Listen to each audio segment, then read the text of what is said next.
Hi friends, नमस्कार।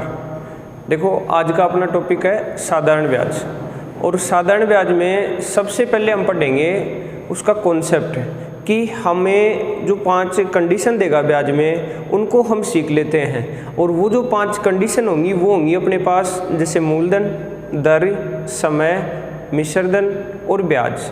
तो एक बार हम उनके बारे में सीखते हैं, उसके बाद हम टॉपिक के प्रश्नों की चर्चा करेंगे। चलो देखते हैं एक बार। जैसे हमें दे रखा है एक तो मूलधन,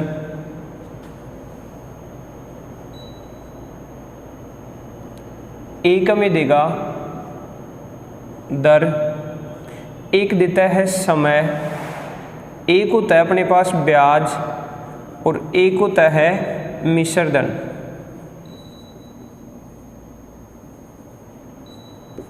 देखो, जो मूलधन होता है इसको हम पी से रिप्रेजेंट करते हैं, मतलब प्रिंसिपल, ठीक है। जो दर होती है उसको रेट बोलते हैं, समय मतलब टाइम, ब्याज इंटरेस्ट और मिश्रधन अमाउंट।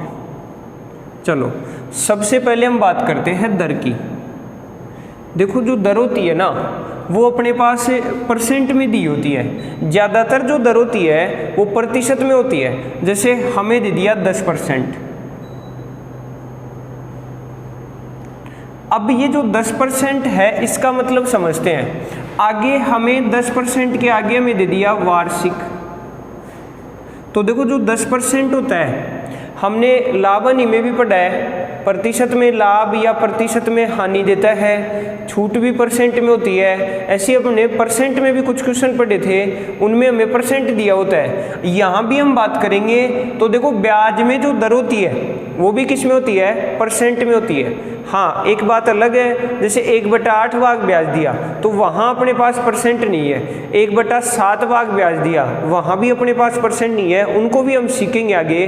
लेकिन एक बार हम बात करें 10% की, तो देखो ये जो 10% है इसको हम भिन्न में बदल लेंगे। तो देखो 10% का भिन्न रूप क्या होता है? 1/10। 1/10। अब या तो ऐसे दे दे 10% वार्षिक ब्याज, या दे दे कि मूलधन का 1/10 भाग ब्याज, तो बात वही है। समझ में आ गई बात? अब देखो, यहाँ हमें जो दर है वो कितनी दे रखी है? 1/10। और 1/10 का मतलब है कि उसका मूलधन 10 है और ब्याज 1 है। और ये बात कितने टाइम की थी? वार्षिक की, मतलब 1 साल की बात है। 1 साल में 10 रुपए के मूलधन का ब्याज बनेगा 1 रुपए। समझ में आ गई बात? ऐसे ही जैसे मान लो कि यहाँ हमने 10% है, उसको हमने भिन्न में कन्वर्ट नहीं किया। भाई जरूरी थोड़ी है कि हम भिन्न में कन्वर्ट करके ही करें। तो देखो, अगर भिन्न में कन्वर्ट नहीं करते हैं तो फिर क्या मानेंगे कि ये जो 10% है वो कितने पर है? 100 पर। और यहाँ हम मूलधन को क्या मान सकते हैं? 100। अर्थात मूलधन 100 है तो दर कितनी है? 10 है। और अगर दर 10 है तो अपने पास ब्याज भी क्या होगा? 100 रुपए का 10% क्या हो जाता है? 10। तो यहाँ अपना जो ब्याज होगा वो क्या हो जाएगा? 10 रुपये हो जाएगा।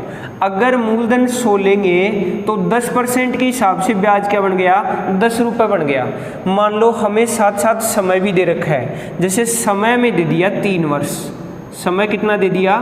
3 वर्ष। एक बार समझ रहे हैं हम इनको, ध्यान से समझना। जैसे हमें समय दे दिया 3 वर्ष, तो देखो इसका मतलब क्या होगा कि हमारे पास मूलधन 100 रुपये, 100 रुपये का ब्याज बनता है 10 रुपये। और वो 10 रुपये कितने दिन का है?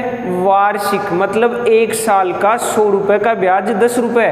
तो अगर हम बात करें 3 साल की, तो बता सकते हैं ब्याज कितना बनेगा?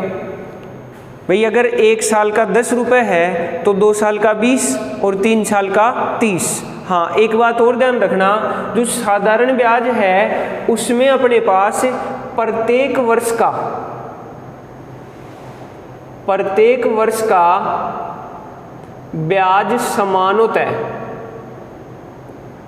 साधारण ब्याज में प्रत्येक वर्ष का ब्याज क्या होता है, समान होता है। जैसे मान लो पहले वर्ष ब्याज 20 रुपये, तो अगले वर्ष भी ब्याज क्या होगा, 20 रुपये होगा, उससे अगले वर्ष भी ब्याज क्या होगा, 20 रुपये होगा। तो देखो मैंने जो बात बताई वो शायद समझ में आई होगी कि 100 रुपये का ब्याज कितना बना, 10 रुपये, और ये जो 10 रुपये बना वो वार्षिक था। अगर बात 3 साल की है तो यहाँ ब्याज कितना बन जाएगा, बता सकते हैं ना भाई। अगर 100 रुपये का 10% की दर से 3 साल का ब्याज निकालना हो तो बताओ कितना हो जाएगा, 30 रुपये। हो गया यहाँ तक।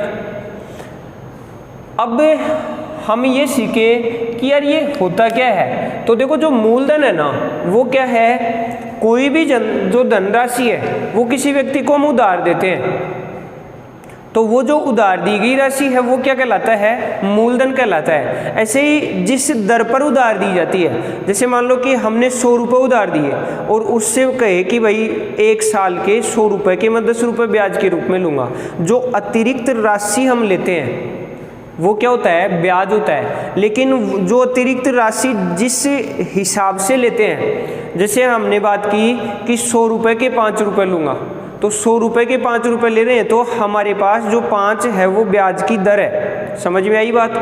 अगर मान लो हमने बात की कि 1000 पर 200 रुपये ब्याज लूँगा, 1000 पर 200 रुपये ब्याज लूँगा, तो ये जो 200 है वो 1000 पर ब्याज की दर है। तो ज़्यादातर जो दर होती है वो परसेंट में होती है और प्रतिशत का मतलब है 100 पर। समझ में आ गई बात। अब हम बात करें आगे, तो देखो यहाँ अपने पास मिश्रधन भी है, और जो मिश्रधन होता है वो क्या होता है, मूलधन और ब्याज का जोड़ होता है।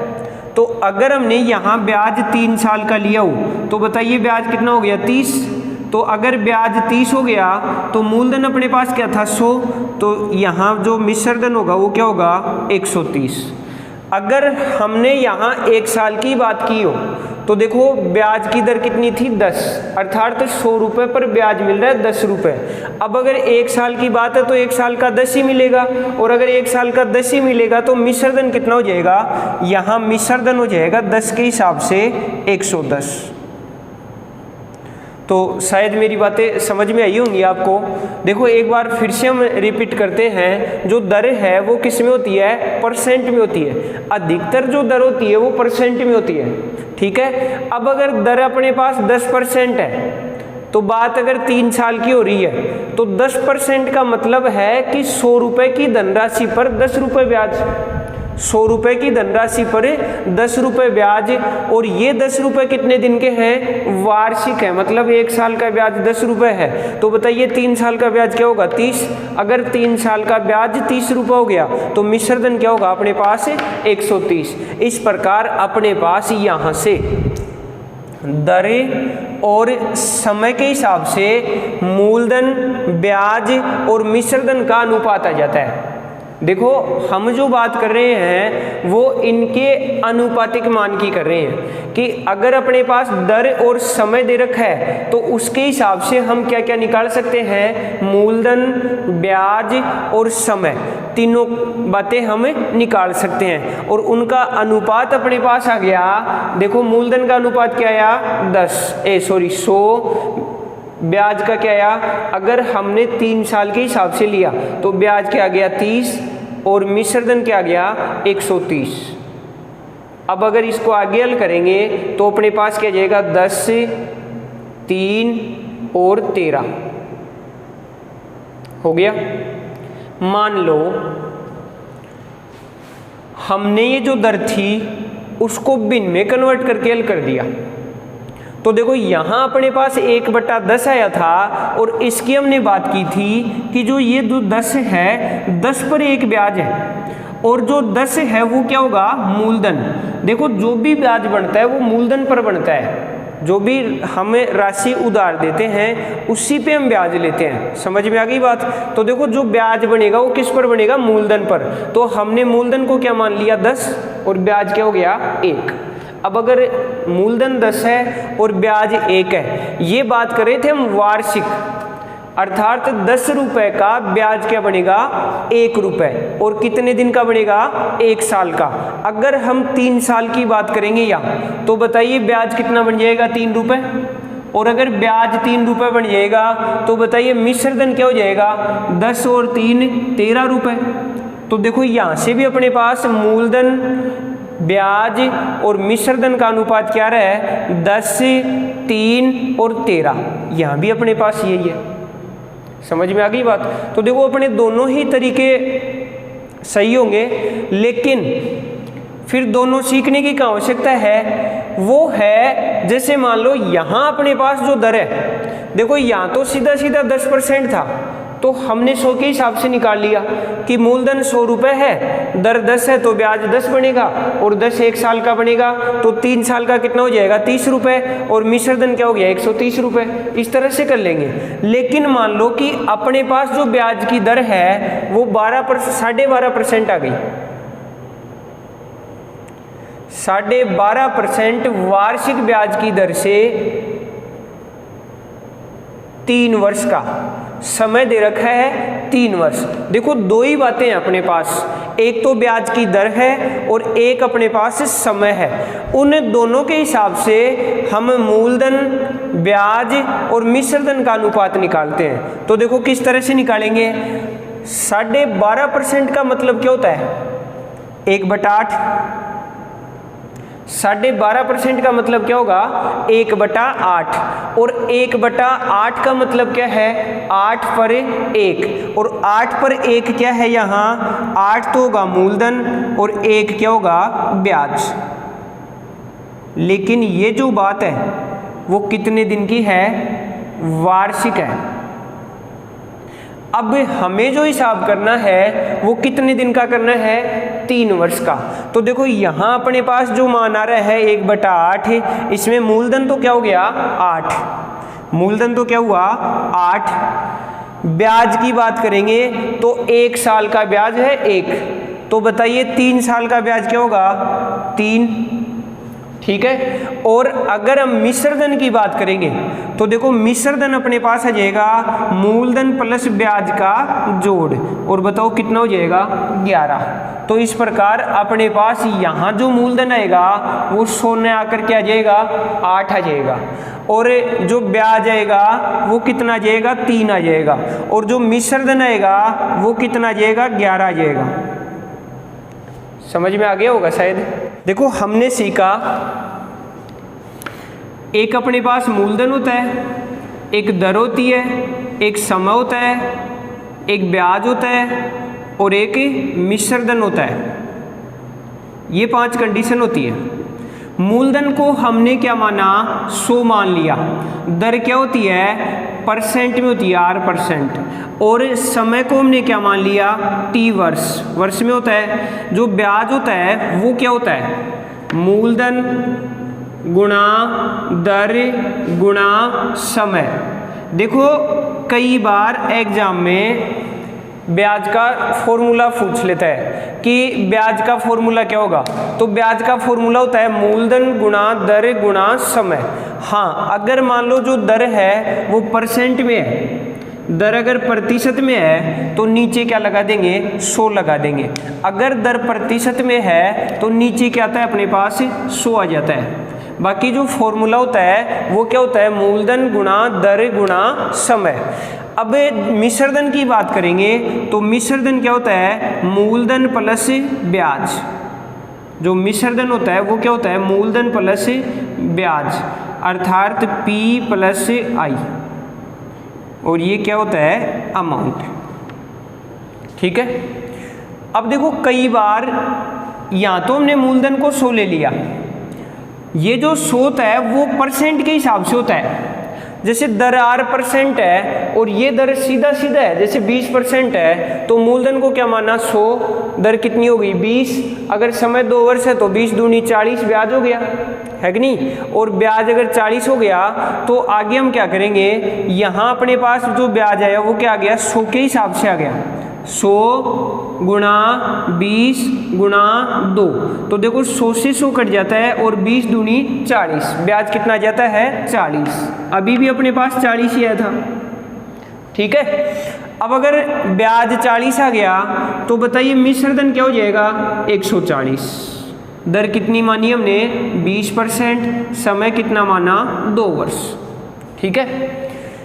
अब हम बात करें कि कई बार हमें जैसे ये दे देता है किसी धन या किस धन,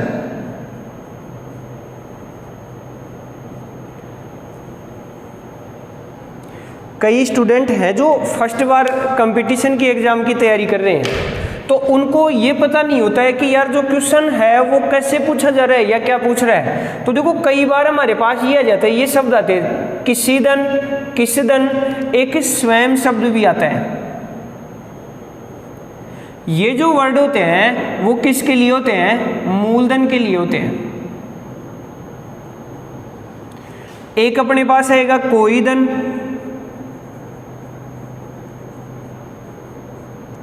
कोई राशि,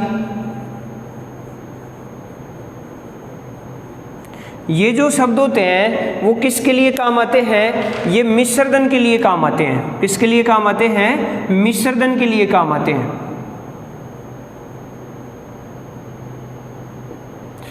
अब देखो जो राशि उधार दी जाती है वो तो क्या होता है, मूलधन होता है। जैसे हमें क्वेश्चन दे दिया 5,000 रुपए की धनराशि 5% वार्षिक ब्याज की दर से 3 वर्ष के लिए उधार दी गई, तो यहाँ हमें जो 5,000 दे रखा है वो क्या है, मूलधन है। लेकिन जो राशि ब्याज देने के बाद प्राप्त होती है, हमने किसी को उधार दी और वापस जो राशि प्राप्त हो रही है उसमें अपने पास 2 कंडीशन बनती हैं। एक कंडीशन होती है ब्याज की और एक कंडीशन होती है मिश्र धन की।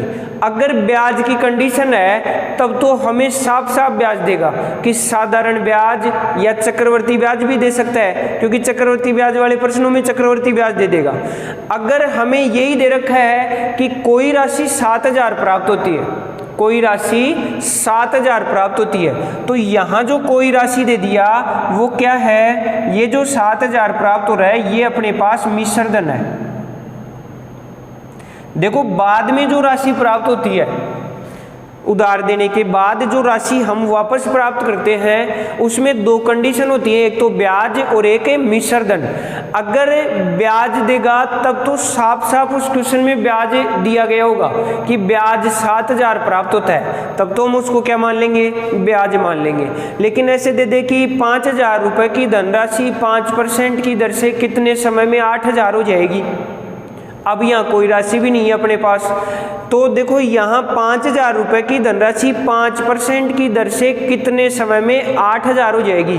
तो ये जो 8,000 हो रहा है वो अपने पास मिश्र धन हो रहा है। समझ में आ गई बात। अगर ऐसे देता 5,000 रुपए की राशि 5% की दर से कितने समय में साधारण ब्याज 8,000 हो जाएगा, तब हम उस 8,000 को क्या मान सकते हैं, साधारण ब्याज मान सकते हैं। अभी अपने पास जो राशि दे रखी 8,000 हो जाती है तो उसका मतलब क्या हुआ कि वो 8,000 अपने पास क्या है, मिश्र धन है। चलो अब हम इनसे रिलेटेड क्वेश्चनों की बात करते हैं। आप भी साथ साथ कोशिश करना उनको हल करने की, क्योंकि हमने देखो ये जो कॉन्सेप्ट था वो हमने परसेंट में भी पढ़ा है, लाभ हानि में भी पढ़ा है। हाँ, जो स्टूडेंट नए हैं उनकी बात अलग है, बाकी जो साथ साथ तैयारी कर रहे हैं या जो रेगुलर क्लास ले रहे हैं उनको अब ये टॉपिक आ जाना चाहिए साथ साथ, क्योंकि इसमें अब कोई ज़्यादा बड़ी बात नहीं रही है जो आपको ना आए। तो चलो अब हम प्रश्नों की बात करते हैं। देखो अपना जो पहला क्वेश्चन है वो है 8,000 रुपए की धनराशि का 5% वार्षिक ब्याज की दर से 5 वर्ष का। अब यहाँ हमें 2 क्वेश्चन पूछ रहा है, साधारण ब्याज क्या होगा और दूसरी कंडीशन है मिश्र धन क्या होगा। देखो एक बार हम यहाँ से ये समझ लें कि देखो अपनी जो टाइप है वो है दर व समय दिया गया हो। अब देखो यहाँ अपने पास हमने सीखा कि साधारण ब्याज में 5 ही कंडीशन होती है, एक मूलधन होता है, एक दर होती है, एक समय होता है, एक ब्याज होता है और एक मिश्र धन होता है। हम बात कर रहे हैं जिसमें हमें दर व समय दी गई हो। देखो थोड़ा हमें फॉर्मूले के हिसाब से ना पढ़कर थोड़ा अलग पढ़ेंगे, क्योंकि हमें क्वेश्चन को जल्दी भी करना होता है। और ये जो कॉन्सेप्ट है जो हम पढ़ेंगे उससे हमारे पास लगभग सारे क्वेश्चन हल हो जाएंगे। तो देखो हमने बात की जिसमें हमें दर व समय दिया गया हो। क्या दे रखा है? दर और समय। अब अगर दर और समय दे रखा है, उसके साथ साथ अपने पास 3 कंडीशन और बच गई, मूलधन, ब्याज और मिश्रधन। तो देखो ये दोनों बातें देने के बाद हमें जो 3 कंडीशन है उनमें से कोई एक दे देगा। अगर मूलधन दे देगा तब तो हमें ब्याज और मिश्रधन पूछ लेगा। अगर ब्याज दे देता है तब हमें मूलधन और मिश्रधन पूछ लेता है। अगर हमें मिश्रधन दे देता है तब हमें ब्याज और मूलधन पूछ लेता है। तो देखो हमारा जो अभी क्वेश्चन है उसमें हमें मूलधन दे रखा है। क्या दे रखा है? मूलधन। और मूलधन के साथ साथ हमें दर व समय दिया गया है। तो देखो इसको किस तरह से हल करेंगे। देखो अपने पास जो दर है वो कितनी है? 5%। आप ये बताओ इसको भिन्न में कन्वर्ट करने की आवश्यकता है क्या? सीधा सीधा हो जाएगा 5%, 100 का क्या हो जाएगा? 5। अगर 100 पर ब्याज 5 है और ये 5 कितने दिन का है? वार्षिक। तो बताइए 5 वर्ष का ब्याज क्या हो जाएगा? 25। भाई 1 साल का ब्याज अगर 5 है तो 5 साल का ब्याज क्या होगा? 25। अब यहाँ अपने पास मूलधन तो क्या है? 100 और ब्याज क्या है? 25। अगर मिश्रधन की बात करें तो कितना आएगा? 125। तीनों रेशियो आ गए अपने पास, मूलधन, ब्याज, मिश्रधन। ठीक है। अब हमारा जो क्वेश्चन है उसमें हमें दे रखा है 8000 और ये जो 8000 है वो क्या है? मूलधन। अब यहाँ जो 8000 है वो किसके बराबर होगा? यहाँ से देखो, यहाँ से किसके बराबर होगा? 100 के बराबर। भाई मूलधन है तो नीचे भी क्या आएगा? मूलधन आएगा। और जो ज्ञात करना है वो क्या है अपने पास? पहला जो क्वेश्चन था वो है साधारण ब्याज ज्ञात करो।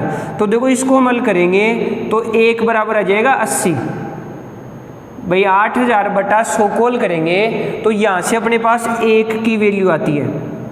तो 1 बराबर क्या आ गया? 80। अब हमारा जो साधारण ब्याज है वो कितने के बराबर है? 25 के बराबर। तो अगर 1 बराबर 80 है तो बताइए 25 के बराबर क्या होगा? 80 गुणा 25। इस प्रकार अपना आंसर हो जाएगा 2000। भाई 25 को अगर 80 से गुणा करेंगे तो अपने पास क्या आएगा? 2000 आ गया।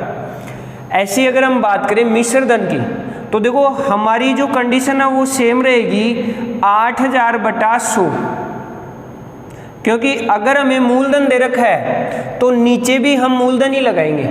तो अपने पास क्या आ गया? 8000 बटा 100। यहाँ से जो 8000 बटा 100 आ रहा है तो यहाँ 1 बराबर क्या आया? 80।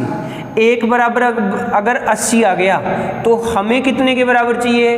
देखो मिश्रधन चाहिए और मिश्रधन अपने पास क्या है? 125। तो गुणा 125। अब अगर 125 को हम 8 से गुणा करते हैं तो अपने पास क्या जाएगा? 1000। और ये जो 1000 है उसके आगे ये 0 भी लगा देंगे। तो बताओ कितना हो गया? 10,000। तो इस प्रकार अपना जो मिश्रधन हुआ वो क्या हो गया? 10,000। यहाँ से हमें दूसरे तरीके से भी हल कर सकते हैं। जैसे मूलधन 8000 है, मूलधन कितना है? 8000। अब अगर मूलधन 8000 है तो नीचे हमने 100 लिया और इस प्रकार हमने ब्याज निकाला कितना? 2000। अब हमें मिश्रधन निकालना है तो देखो मिश्रधन क्या होता है? मूलधन प्लस ब्याज का जोड़। तो देखो 8000 प्लस 2000 कितने हो गए? 10,000। कर सकते हैं ऐसे। एक अपने पास होता है फॉर्मूला।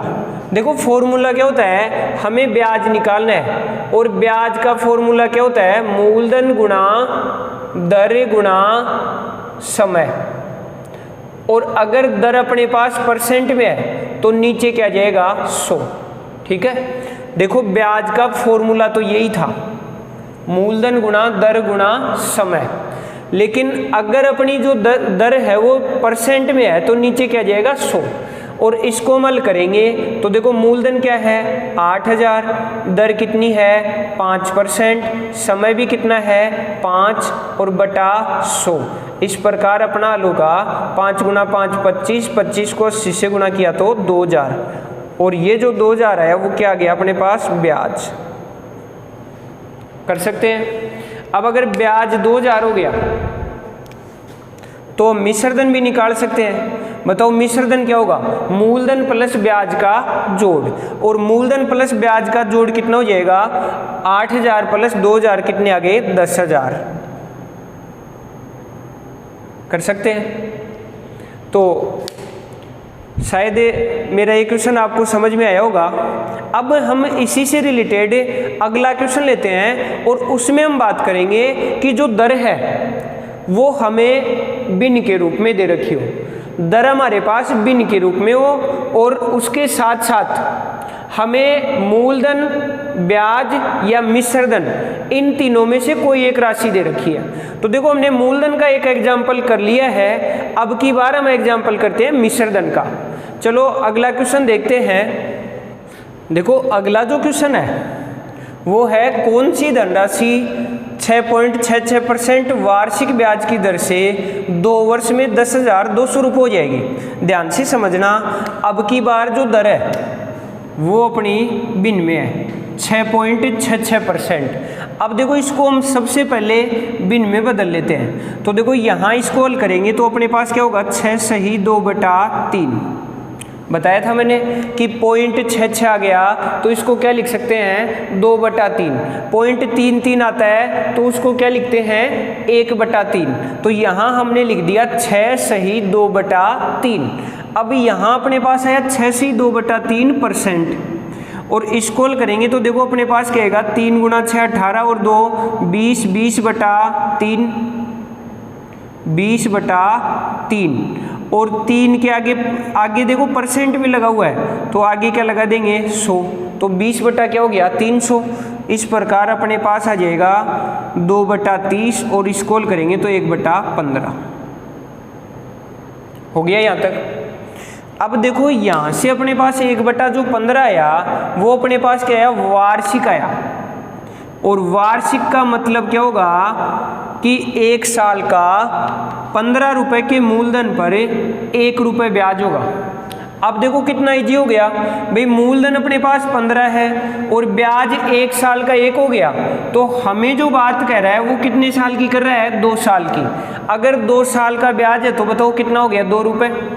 भाई 1 साल का 1 है तो 2 साल का क्या हो गया, 2 रुपये। मूलधन 15, ब्याज 2, तो मिश्रधन क्या होगा, 17 हो गया यहाँ तक। अब हम बात करें आगे तो देखो हमें दे रखा था 10,200 रुपये हो जाएगी। कौन सी धनराशि ये तो पूछा जा रहा है, और वार्षिक ब्याज की दर से 2 वर्ष बाद 10,200 रुपये हो जाएगी। देखो 2 साल बाद जो राशि हो रही है उसको हम क्या मानेंगे, या तो ब्याज मानते हैं या फिर मिश्रधन मानते हैं। अब यहाँ अगर ब्याज देता 2 साल बाद ब्याज 10,200 रुपये हो जाएगा, तब तो इसको क्या मान लेते, ब्याज। लेकिन अगर ब्याज नहीं दे रखा है तो फिर ये क्या होगा, मिश्रधन।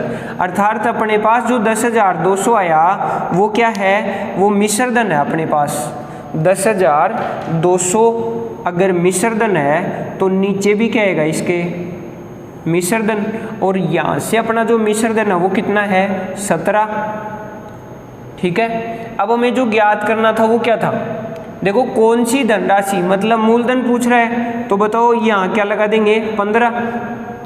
अब इसको हल करेंगे तो देखो 17 छिगा 102, 15 छिगा 90 और 2 जीरो, मतलब 9,000 रुपये आ गए। यहाँ से अपना जो आंसर आया वो कितना आ गया, 9,000 रुपये आ गया। तो शायद इस तरह का क्वेश्चन आप कर लोगे। अब हमें अगले क्वेश्चन की बात करते हैं जिसमें जो दर है वो 2 बार दी गई होगी, या कई बार ऐसा होता है जिसमें समय 2 बार देता है। देखिए अपना जो क्वेश्चन है उसमें हमें 2 समय दे रखे हैं कि अगर 3 साल की बजाय 5.5 साल में चुकाई जाए तो कितनी राशि अधिक देनी होगी। एक बार ध्यान से समझना इस क्वेश्चन को। देखो यहाँ अपना जो क्वेश्चन है उसमें जो दर है वो कितनी है, 6% वार्षिक। बताओ मूलधन को 100 मान सकते हैं, अगर मूलधन 100 रुपये है तो 1 साल का ब्याज क्या है? 6 रुपये। 1 साल का ब्याज अगर 6 रुपये है तो बताइए 3 साल का ब्याज क्या होगा? 18 रुपये। अब बताओ अगर 3 साल का ब्याज 18 रुपये हो रहा है, 3 साल का ब्याज क्या हो रहा है? 18 रुपये। तो आगे कह रहा है यदि वह राशि 3 वर्ष की बजाय 5 वर्ष 6 माह में चुकाई जाए तो कितनी राशि अधिक देनी होगी? अब हम दूसरा जो ब्याज निकालते हैं वो 5 वर्ष और 6 माह का निकालते हैं, क्योंकि जो राशि है वो पहले तो कह रहा था 3 वर्ष में चुकानी है, लेकिन 3 वर्ष में नहीं दी गई, वो दे रहा है 5 वर्ष और 6 माह में। तो बताइए 5 वर्ष और 6 माह का ब्याज क्या होगा? देखो 1 साल का ब्याज था 6 रुपये, तो 5 साल का ब्याज क्या होगा? 30 रुपये। आगे हमारे पास 6 महीने ही है। देखो प्रश्न को समझो, बहुत ईजी हो जाता है भाई। 5 साल का ब्याज अगर 30 रुपये है तो आगे तो 6 महीने ही है। अब 1 साल में 12 महीने होते हैं, तो 6 महीने में जो ब्याज होगा वो आधा ही हो जाएगा। तो बताइए 1 साल का ब्याज 6 है तो 6 महीने का ब्याज 3 हो जाएगा। तो 6 पंजू 30 तो यहाँ तक आ गया था और 3 ही आ गया। 30 और 3 33 रुपये ब्याज हो गया। 5 साल और 6 माह का ब्याज हो गया 33 रुपये और 3 साल का ब्याज क्या है? 18 रुपये। अब आगे कह रहा है कितनी राशि अधिक देनी होगी। देखो पहले अगर 3 साल में वो चुका देता तब तो उसको ब्याज के रूप में 18 रुपये ही देने होते।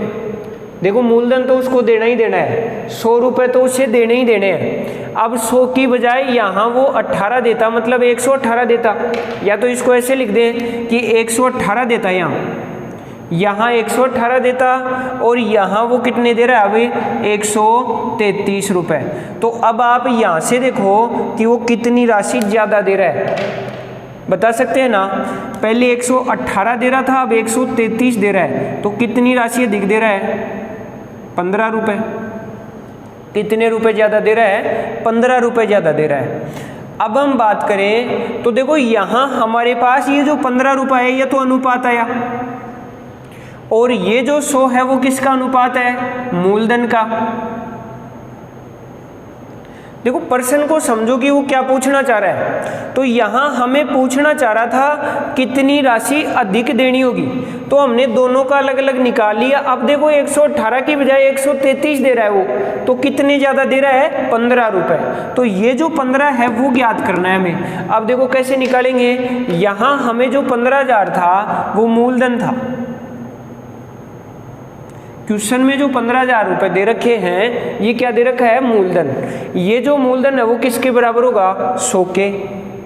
और हमें जो ज्ञात करना है वो क्या करना है? 15। तो देखो 2 जीरो से 2 जीरो कट गए, 15 गुणा 15 225 और आगे 1 जीरो लगा देंगे, मतलब कितना हो गया? 2,250 रुपये हो गए। तो शायद इस तरह का क्वेश्चन आप कर लोगे। चलो एक और एग्जाम्पल लेते हैं हम इसी टाइप का। देखो अगला जो क्वेश्चन है वो सेम उसी तरह का है। एक व्यक्ति 12,000 रुपये की धनराशि 8% वार्षिक ब्याज की दर से 4 वर्ष के लिए उधार देता है। यदि ब्याज की दर 2.5% कम हो जाए तो समान समय में कितनी राशि कम देनी होगी? देखो इसको हम हल करेंगे तो पहले देखो ब्याज की दर कितनी थी? 8%। बताओ मूलधन को क्या मान ले? मूलधन को 100 मान सकते हैं। मूलधन को हमने क्या माना? 100। अब ब्याज की दर क्या है? 8%। 8% के हिसाब से हमें ब्याज निकालना है 4 वर्ष का। तो बताइए 1 साल का अगर 8 रुपये हुआ तो 4 साल का क्या होगा? 8 गुणा 4 कितने हो गए? 32 रुपये। सीधा लिख सकते हैं 4 साल का ब्याज क्या हो गया? 32 रुपये। अब की बार हमारे पास समय तो समान है लेकिन ब्याज की दर 2.5% कम हो जाती है। मतलब ये जो क्वेश्चन है उसमें समय समान है और दर अलग अलग हो गई।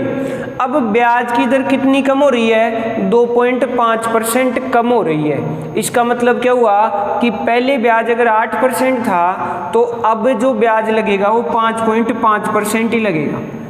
8% के हिसाब से 4 वर्ष का ब्याज क्या हुआ? 32 रुपये। अब हम बात करेंगे 5.5% के हिसाब से। अब देखो 5.5% के हिसाब से अगर 4 वर्ष का ब्याज निकालेंगे तो बताइए अपने पास कितना हो जाएगा? 22 रुपये हो जाएंगे। देखो सीधा हल कर सकते हैं हम भाई। 5.5 था 5 का 4 गुना 20, और फिर बचा क्या आधा, आधे का 4 गुना 2 और हो गए, तो 20 और 2 22, मतलब अपना जो ब्याज हुआ वो कितना हो गया 22 रुपये। हमें कह रहा था कितनी राशि कम देनी होगी, तो या तो ऐसे निकालो, यहाँ जो मिश्रधन होगा वो क्या होगा 132, यहाँ कितना हो गया 122। देखो कितनी राशि कम देनी होगी भाई, वो अगर 8% के हिसाब से देता तो उसे देने होते 132 रुपये, अब वो कम दे रहा है तो कितनी दे रहा है 122, मतलब कितना कम दे रहा है 10 रुपये कम दे रहा है। ये जो 10 आ रहा है वो कम का अनुपात आ रहा है। अब हम इस क्वेश्चन को हल करेंगे तो देखो व्यक्ति ने जो राशि उधार दी थी वो कितनी थी 12,000, व्यक्ति ने जो राशि उधार दी वो कितनी दी 12,000, और ये जो 12,000 है वो किसके बराबर होगा 100 के। भाई नीचे मूलधन लेंगे और मूलधन अपने पास क्या था 100, अगर हमने 12,000 को 100 के बराबर लिया तो बताइए हमें निकालना क्या था, कितनी राशि कम देनी होगी, तो बताइए हम निकालेंगे क्या 10, देखो एक 0 और एक ये कट गया, मतलब कितना आ गया 1200 रुपये।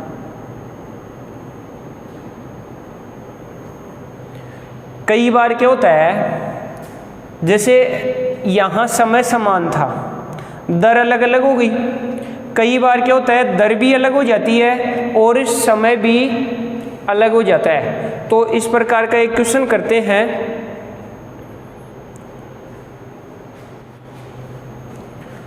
देखो अगला जो क्वेश्चन है उसमें कह रहा है एक व्यक्ति ने कुछ राशि 5% की दर से 4 वर्ष के लिए उधार दी, यदि ब्याज की दरें 0.5% की कमी आ जाए और समय में 2 वर्ष की वृद्धि हो जाए, मतलब दर तो 0.5% कम हो गई और समय 2 वर्ष बढ़ गया, फिर कह रहा है तो अपेक्षा करते 1,750 रुपये अधिक देने होंगे, तो मूल राशि बताइए।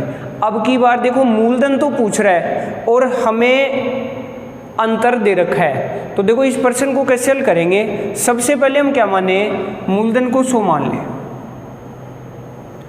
देखो प्रत्येक जो क्वेश्चन होता है वो अपने आप में एक नई सीख देके जाएगा। तो देखो 5% की दर से 4 वर्ष, बताइए 5% के हिसाब से 4 वर्ष का जो ब्याज होगा वो कितना होगा 20 रुपये। ऐसी हम बात करें कि ब्याज की दर 0.5% कम हो गई, तो बताइए पहले 5% थी तो अब कितनी हो गई 4.5%, और जो समय है वो 2 वर्ष बढ़ गया, तो पहले 4 वर्ष था तो अब कितना हो गया 6। इस प्रकार अपना जो ब्याज है वो कितना हो गया 27। अब चाहो तो यहाँ से अंतर निकाल दो और चाहो तो 120 और 127 कर लेंगे, बात तो वही है, मूलधन तो सेम रहना है, तो जो अंतर आएगा वो तो इन्हीं का आएगा। अब देखो जो अंतर आ रहा है वो कितना आ रहा है अपने पास 7 का, अर्थात हाँ उसको 20 रुपये देने पड़ रहे थे, यहाँ 27 दे रहा है, मतलब 7 ज़्यादा दे रहा है। अब ये जो 7 रुपये है वो किसके बराबर है 1750 रुपये के। ये जो आ रहा था ये अनुपात आ रहा था, तो 1750 है वो किस अनुपात के बराबर है 7 के। हमें जो ज्ञात करना है वो क्या है मूलधन, और मूलधन अपने पास क्या है 100। कर देंगे हल इसको, तो देखो इसको हल करेंगे तो अपने पास क्या आएगा 7 से देखो कितनी बार कट रहा है, 7 दूनी 14, 3 बच गए, 7 पंजू 35, 250, 250 को 100 से गुना किया तो 25,000। कर सकते हैं इस टाइप के क्वेश्चन। अब देखो अगला जो क्वेश्चन पढ़ेंगे उसमें हम पढ़ेंगे एक व्यक्ति 2 अलग अलग भागों में बांटकर धनराशि देता है, तो फिर हमें उन दोनों से प्राप्त राशियों का अंतर पूछ लेता है या प्राप्त राशियों का अंतर हमें दे देता है, फिर हमें कहेगा कि प्रत्येक व्यक्ति को कितनी राशि उधार दी गई। तो देखो इस टाइप का क्वेश्चन भी कर, देखिए अपना जो क्वेश्चन है उसमें एक व्यक्ति समान धनराशियाँ 2 अलग अलग व्यक्तियों को दे रहा है और अलग अलग दर पर अलग अलग समय के लिए दे रहा है। देखो इसको किस तरह से हल करते हैं समझना।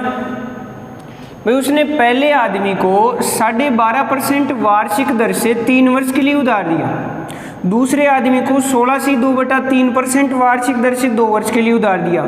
यहाँ देखो अपने पास जो दर है वो भिन्न में है, भाई 100 के हिसाब से नहीं ले सकते, 12.5% है। बताइए 12.5% का मतलब 1/8, 1/8 कितने दिन का हुआ, 1 साल का। तो देखो यहाँ से हम सीधा निकालें 3 साल का, बताओ क्या होगा, 3/8। ये किसकी बात आई, एक की, और एक का क्या आया, ब्याज आ गया।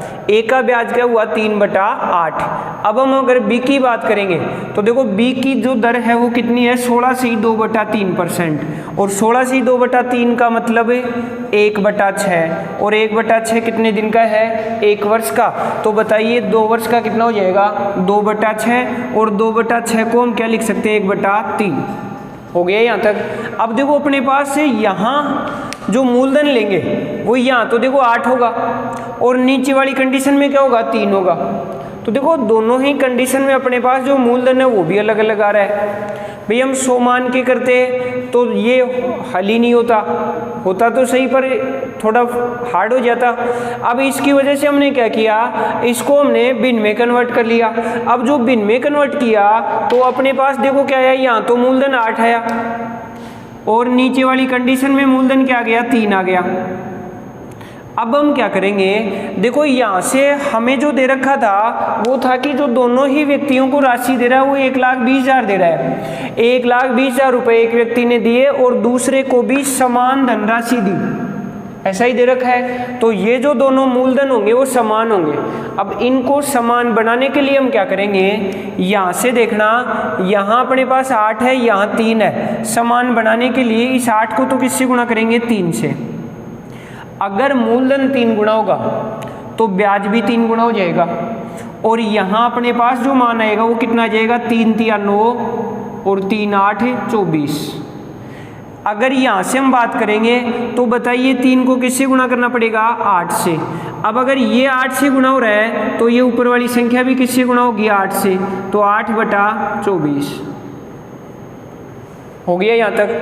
अब हमें कह रहा था कि बताओ किस व्यक्ति से और कितना ब्याज अधिक मिलेगा। देखो यहाँ अपने पास जो मूल राशि हुई वो दोनों जगह 24 हो गई, यहाँ भी 24 आ गया और यहाँ भी कितना आ गया, 24 आ गया। यहाँ जो मूलधन है वो 24 है, यहाँ भी मूलधन 24 है, लेकिन यहाँ जो ब्याज है वो 24 पर 9 है। तो एक को जो ब्याज मिल रहा है वो 9 रुपये मिल रहा है, और बी को जो ब्याज मिल रहा है वो कितना मिल रहा है, 8 रुपये।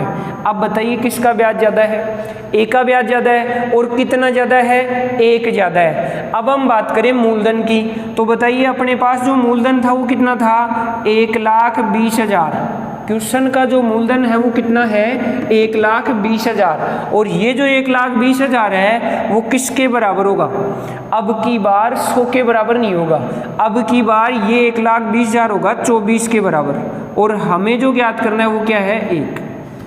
देखो बहुत ईजी हो जाएगा। अब तो इसको आगे हल कर ही सकते हैं। 24 से 120 कितनी बार, 5 बार। 5,000 को 1 से गुणा किया तो कितना आ गया, 5,000। इस प्रकार हम किसी भी प्रश्न को अगर समझ के हल करेंगे तो 20 या 25 सेकंड में हर क्वेश्चन हल हो सकता है अपना।